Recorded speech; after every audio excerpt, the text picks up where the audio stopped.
Challenge decision met A.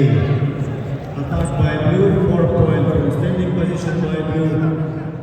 And counter attack by red, 2 point red. And challenge 1.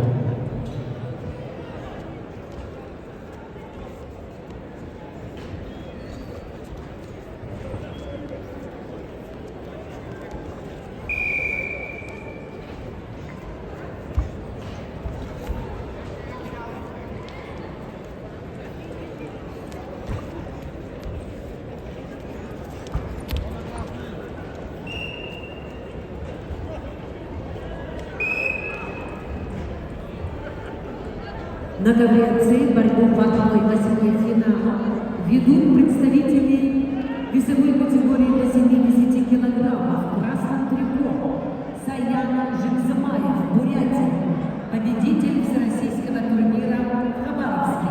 Его соперник в синем трико, представляющий Таджикистан, Виктор Рассадин. Серебряный призер Кубка мира в Лос-Анджелесе 2016 обладатель Кубка Европейских наций в Москве 2017 года, победитель Гран-при Иван Ярыгин 2022 года, обладатель Кубка мира, чемпион, серебряный призер чемпионатов Азии.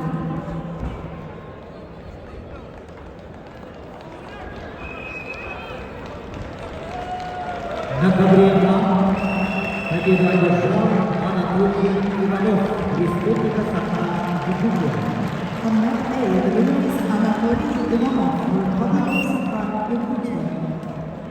На ковер приглашаются борцы всего категории до 74 килограммов подбой 8 финала.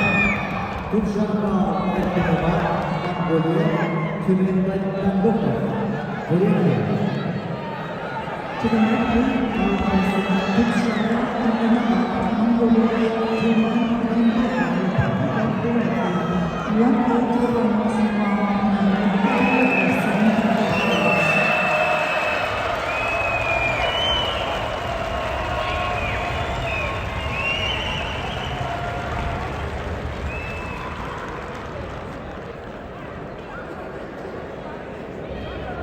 На ковре С победу одержал Виктор Рассадин, Таджикистан.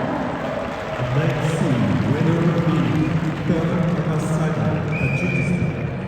На ковре С